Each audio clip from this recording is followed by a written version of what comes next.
የተወደዳችሁና የተከበራችሁ የማለዳ ኒውስ ቤተሰቦች እንደምን አላችሁ? ሰላምታችሁ በያላችሁበት ድረስ እነሆ አዲስና ወቅታዊ መረጃ አዘጋጅተን ወደ እናንተ ማድረስ ጀምረናል። ከማለዳ ኒውስ መረጃዎች ጋር አብራችሁ እንድትቆዩ ግብዣችን ነው። በቅድሚያ አርዕስተ ዜናዎቹን አስቀድማለሁ። በትግራይ ክልል ከ2000 በላይ ሰዎች ይሳተፉበታል የተባለ ጉባኤ ተጠራ። ፓርቲው በበኩሉ ህገ መንግስት ግዛቱ ተነጥቋል ሲል ክልሉን በተመለከተ የተፈጸመውን የድሮን ጥቃት ማብራሪያ አቅርቧል። እስራኤል በጋዛ የነበሩ ከ700 በላይ የውሃ ጉድጓዶችን አውድማለች ተባለ። የሱዳን ጦርነት ሸሽተው ደባርቅ የሚገኙ ከ5000 በላይ ኢትዮጵያውያን የሰብአዊ ድጋፍ እንዲደረግላቸው ጠየቁ። ሰሞኑን የምክክር ኮሚሽን የብልጽግና ተቋም በሀገሪቱ ፖለቲካዊ ችግር ምክንያት በማድረግ የተለያዩ አካላት በምክክራችን መሳተፍ አልቻሉም ሲል ይፋ ሲያደርግ የብልጽግና መንግስት ከበርካታ የኢትዮጵያን ጉዳዮች ክልከላን የተጣለበት ትግራይን በግንባር ቀደም አንስተው ነበር። አሁን የተሰማው መረጃ ደግሞ ትግራይ የምክክር መድረክ መጥራቷ ነው።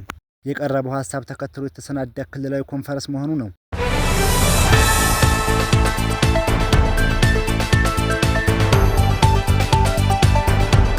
የተገለጸው የፖለቲካ ፓርቲዎችና የሲቪክ ማህበራትና ሌሎችም ባለድርሻ አካላት በዚህ ኮንፈረንስ ተሳትፎ እንዲሆኑ የሚደረግ ሲሆን በህዳር ወር መጨረሻ ላይ ለ3 ቀናት እንደሚከናወን ተሰምቷል።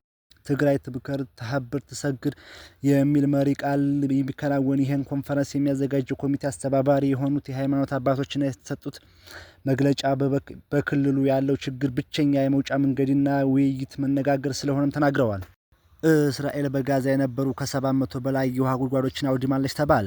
ይህ በእንዲህ እንዳለ የሩሲያው ፕሬዝዳንት ፑቲን እና የእስራኤሉ ጠቅላይ ሚኒስትር ቤንያሚን ኔታንያሁ መነጋገራቸው ተሰምቷል። የተወደዳችሁ የማለዳ ኒውስ ቤተሰቦች አብራችሁ ስትቆዩ እነዚህና ሌሎችም ትሰማላችሁ። መልካም ቆይታ ይሁንላችሁ። እስራኤል በጋዛ ጦርነት በጋዛ የሚገኘውን 85% የውሃ ጉድጓድን ማውደሟን በከተማዋ ባለስልጣናት አሳወቁ። የውሃ ጉድጓዶቹ በመውደማቸው በጋዛ የነፍስ ወከፍ ከጦርነቱ በፊት 90 ሊትር በቀን የነበረው ድርሻ አሁን ወደ 15 ሊትር መውረዱ ተናግረዋል።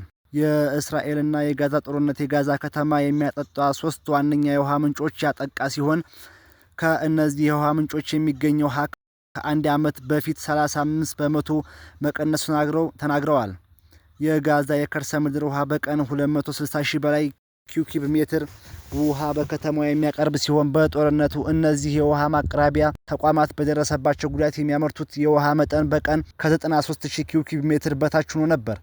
የጨው ውሃን የሚያጣራ የጋዛ ማጣሪያዎች መካከል በቀን 10,000 ኪዩቢክ ሜትር የሚያጣራው ሙሉ በሙሉ ከስራ ውጭ ሲሆን ሌሎችም የማጣራት አቅማቸው ከግማሽ በላይ ቀንሷል። ጋዛ ካጋጠማት የውሃ ችግር በተጨማሪ በጦርነት ከ2 ሚሊዮን ሜትር የፈሳሽ ማስወገጃ በመውደሙ ቆሻሻ ውሃ ወደ ተቀረው የውሃ አካል እየገባ ስለመሆኑ ታውቋል። ከሱዳን ተፈናቅለው ሰሜን ጎንደር ዞን ደባርቅ ከተማ ተጠልለው የሚገኙ ከ5000 በላይ ኢትዮጵያውያን የሰብአዊ ድጋፍ እንዲደረግላቸው ጠየቁ። በደባርቅ ከሱዳን የተመለሱ ዜጎች አስተባባሪ አቶ ፍቅሩ ታደሰ ከሚያዝያ 2015 ጀምሮ በተከሰተው የሱዳን እርስ በርስ ጦርነት ሳቢያ በሱዳን ይኖሩ የነበሩ ኢትዮጵያውያን ያፈሩትን ንብረት ትተው በመተማ በኩል አድርገው ወደ ሰሜን ጎንደር በተለያዩ አካባቢዎች መግባታቸውን ተናግረዋል። ከእነዚህ ተመላሽ ዜጎች ውስጥም ከ1500 በላይ የሚሆኑ አባወራዎች ለእያንዳንዳቸው የዓለም ቀይ መስቀል ማህበር 53,000 ብር የገንዘብ ድጋፍ አድርጓል። ድጋፉ ግን ባለመቀጠሉ በተለይም ሴቶችና ህጻናት አሁንም የማህበረሰቡን እጅ ለማየትና በችግር ውስጥም ለመቀጠል መገደዳቸው ገልጸዋል። በመንግስት በኩል ምንም አይነት ድጋፍ አለመኖሩን የገለጹት አስተባባሪው አሁን ላይ ለችግር መጋለጣቸውና የእርዳታ